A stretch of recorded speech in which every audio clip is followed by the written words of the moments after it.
Support comes from the Missouri Forest Products Association, committed to conservation and careful management of the state's forests to make them more resilient and better habitats for wildlife. ChooseWood.com. This is St. Louis on the Air from St. Louis Public Radio. I'm Elaine Cha. I have no clue whether rappers Drake and 21 Savage actually listen to NPR, but one thing is certain, they understand the appeal of Tiny Desk, so much so they spoofed it and did it so well the interwebs lost its collective mind. What's up, everybody? Appreciate you joining us today, all the audience, everybody at home. My name is Drake. 21 Savage. And this is our Tiny Desk. Let's get it. Yeah, let's get into it. Now, beyond those rappers' fame, there's something about Tiny Desk's approach that made even non-NPR listeners want to believe that video was legit.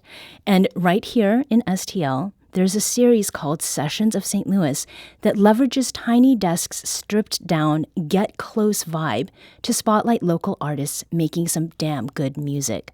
Here to talk with us about Sessions of St. Louis, we have Natalia Parr, creative director of St. Louis Gram. Welcome to the program. Thank you so much for having me. Thank you. So set the scene a little bit for us. This is radio. What are the basics of what a Sessions of St. Louis set looks like, and what is that meant to do? Absolutely. Sessions of St. Louis is our Tiny Desk inspired series, so it's a really intimate chance for you to get to hear the local artists of St. Louis. It's, single cam. We sit down with an artist, and usually it's pretty stripped back. We've had some bigger bands there, but mostly it's just an artist doing what they love and sharing their beautiful craft.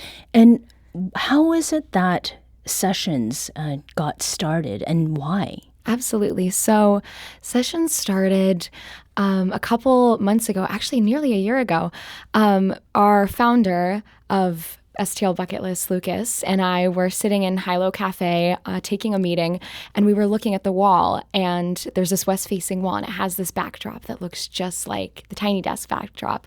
And we were speaking to each other and talking about the projects that we were interested in. And I said, it would be so cool to do some sort of Tiny Desk.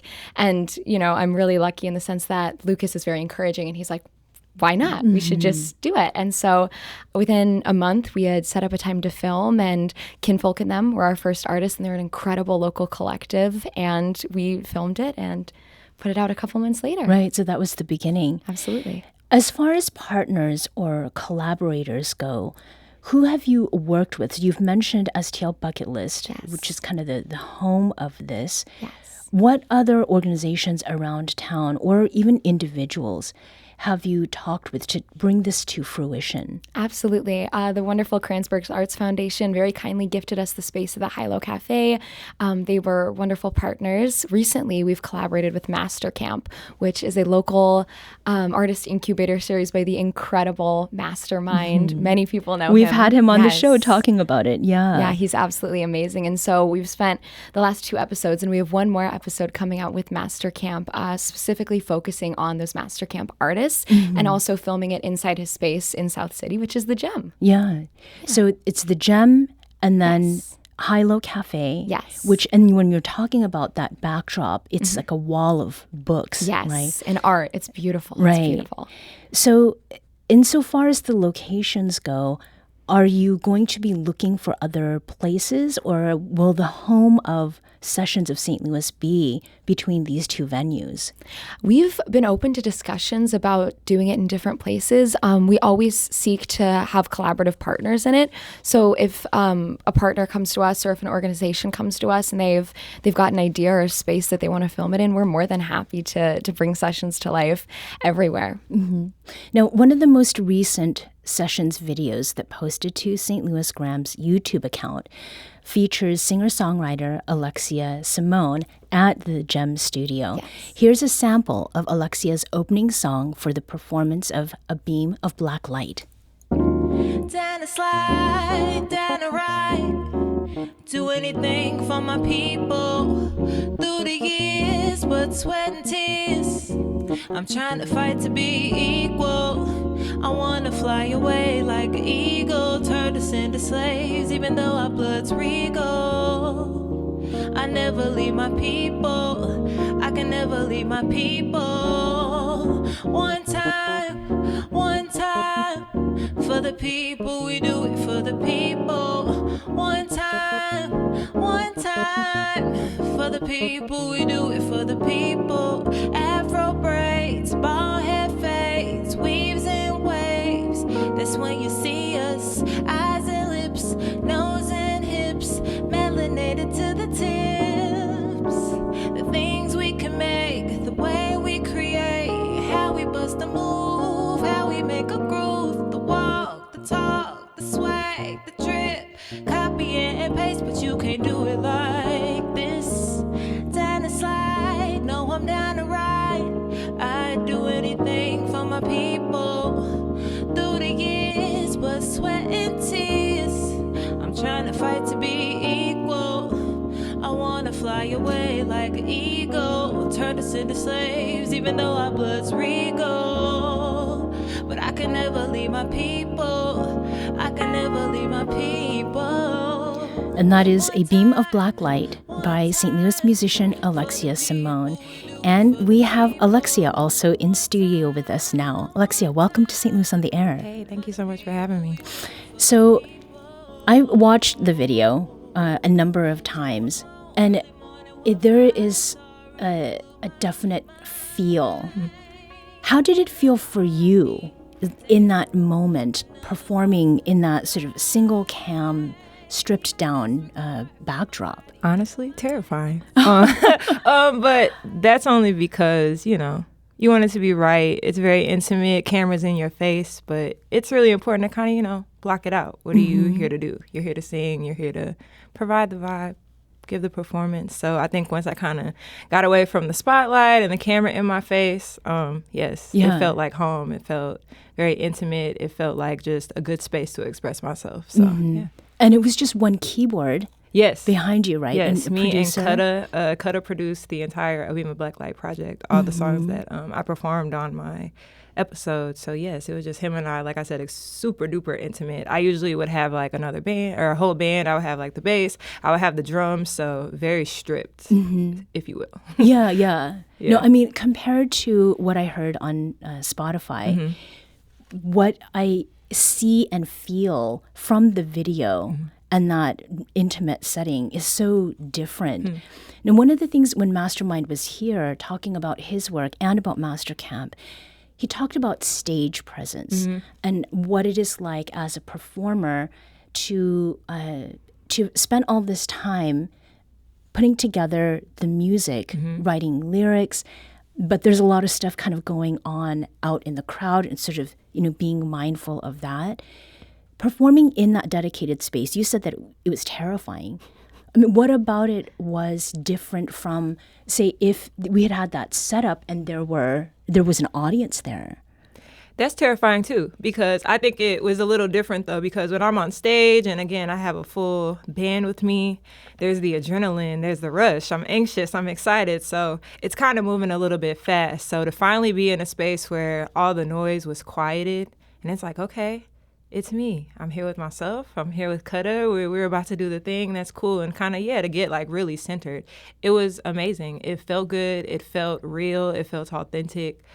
So I appreciate having spaces like that because, a lot of people do have a hard time getting on stage and kind of getting out of their body a little bit. And it has been something that I have been working hard on over the last year at least. And Master Camp was a huge part of me kind of like getting that confidence and kind of getting back into that. So. Yeah. Now, speaking of authenticity, you chose a song to close your session set that's highly relatable to many people. Yeah. Let's hear some of that song, Can't Be Friends.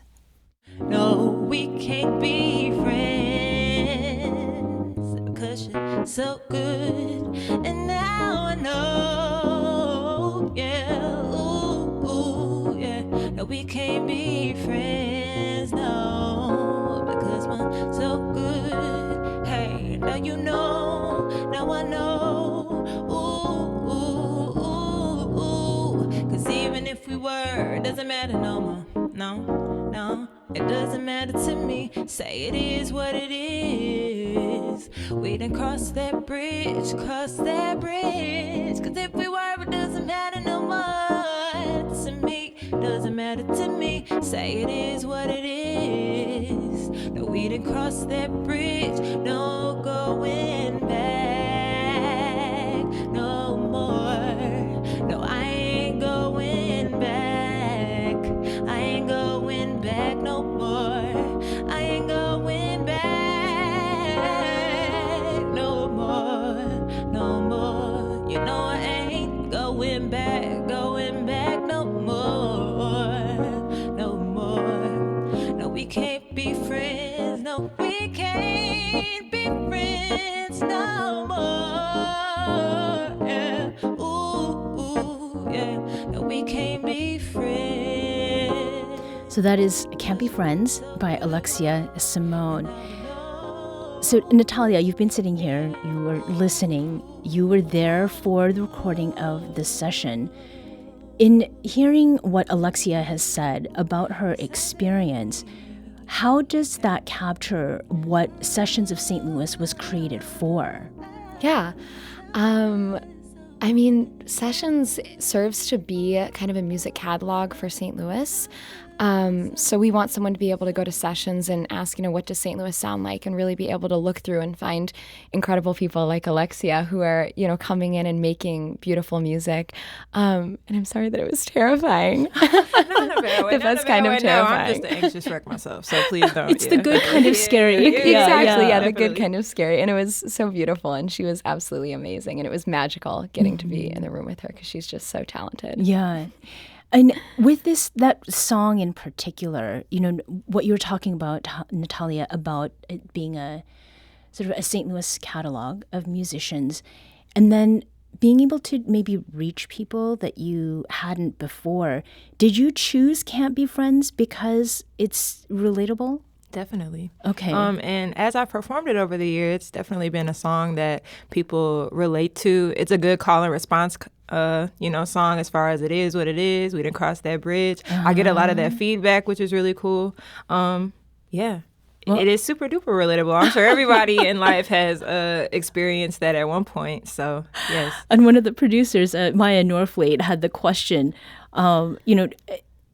what is the ultimatum there? So if we can't be friends, then what are we going to be?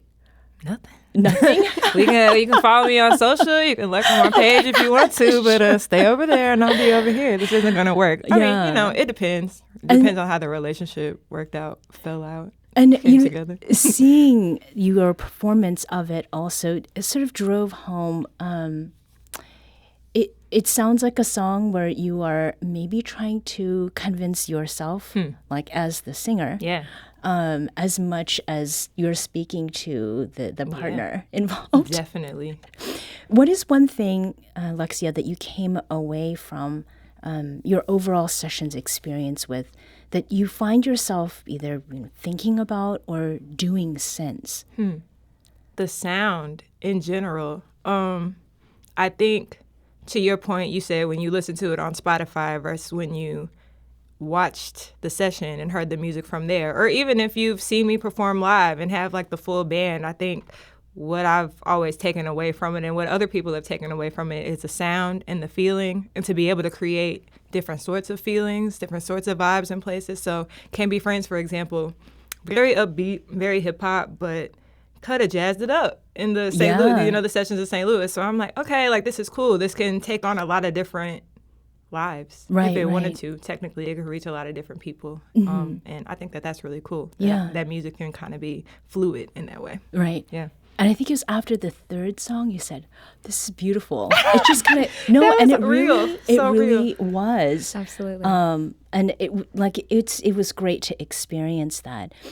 As far as the musicians go, Natalia, how is it that that you select folks? And maybe as an example, how is it that you and Alexia connected to make that sessions a reality? Absolutely. The initial decision process was just, we took a look at local musicians, and, I'm luckily in a space where I'm friends with a lot of these people, and Kinfolk and them just made a lot of sense to be that initial episode. And then the first few episodes were just people who kind of organically either reached out to us or people who we saw doing something amazing, and almost always on social media, we saw them doing something cool and thought, oh my gosh, like they should be on a sessions, we should host them.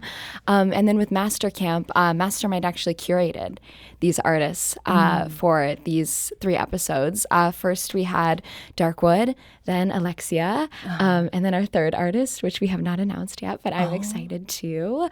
Yes. We have announced it. Okay. Yeah, Arion. He's incredible. He's another local artist. Yes. Okay. I remember we did announce it. Yes. Yeah. And Mo, Mastermind, actually selected those 3 artists, and I was very grateful when he picked Alexia, because I've had the blessing of having her as a friend for a moment, and so getting the chance to create a sessions was a really, really beautiful experience. Yeah. Not terrifying at all. No. It was amazing for real. Yeah. What has response been from people, Alexia? I was just telling Natalia, it's been so interesting, from like family to friends, getting calls at all hours of the night from just family members like, okay, I just watched this. This is crazy. This is cool. I've never seen you like this. You look so beautiful. You sound amazing. Like it's been really cool. And I think people who haven't seen my music, the following, I've gotten a lot of DMs from people I do not know, but they discovered me on Sessions of St. Louis. They discovered me on this platform, and they wanted to let me know that they, were really touched. They felt something from what I was doing. So, no, the response has been amazing. I'm super grateful just for the opportunity and to, have the platform to share my music in this way. Natalia, is there anything other than this setting that you tried to emulate when it comes to Tiny Desk, or to do it better? Yeah. We wanted to focus really on the musicianship and really put an emphasis on that. And I think Tiny Desk also does such a wonderful job of that. You get that more kind of stripped back vibe, and really focusing on all the musicians doing what they're incredible at and sharing their beautiful gift. And I think that's the part about Tiny Desk that so many people connected with, is that you've got these worldwide, massive, huge artists on this literal tiny stage and in a very intimate setting, and you really get to see them stripped down. And so that was the inspirational part that we were trying to emulate. Yeah. And as we close here, is there something concrete, Natalia, that's confirmed for you that Sessions of St. Louis is doing what it was meant to do? Absolutely. We put out a post actually yesterday on St. Louis Gram because we're always looking for new artists. We're always looking for local people to have on our radar, because it is an arts and culture community page. And so, we're always looking to get new ideas and to hear people's thoughts. And we received, I want to say it's at like over 100 comments in a day of, we asked, who do you want to see on Sessions, who should be featured, and seeing, people who we might be familiar with, people who, weren't even on our radar, and getting to see our community share that information with us and share those artists with us is incredible. And for me as a consumer, not only as, the St. Louis Gram page, but just as a consumer, it's fascinating and beautiful. And you're just reminded of how talented our city is and how lucky we are. Well, congratulations to you both. Natalia Parr is creative director of St. Louis Gram, which is behind the Sessions of St. Louis series, and Alexia Simone is a St. Louis native and singer-songwriter featured in the series' latest video. You can experience all the Sessions of St. Louis videos by searching St. Louis Gram on YouTube. Alexia and Natalia, thanks for joining us today. Thank you so much.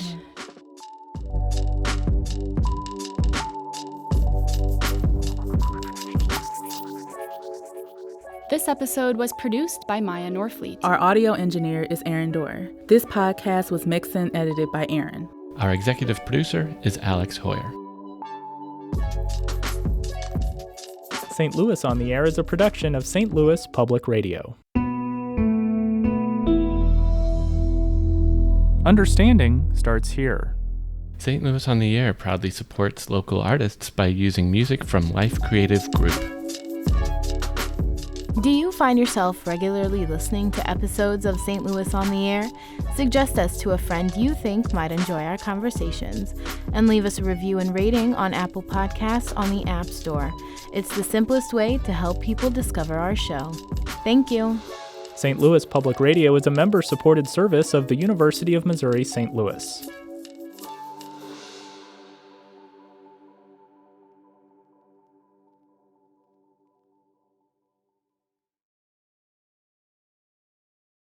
Support comes from the Missouri Forest Products Association. Missouri produces wood pallets, railroad ties, white oak barrels, hardwood floors, and more. Details on the variety of products made in the state are at choosewood.com.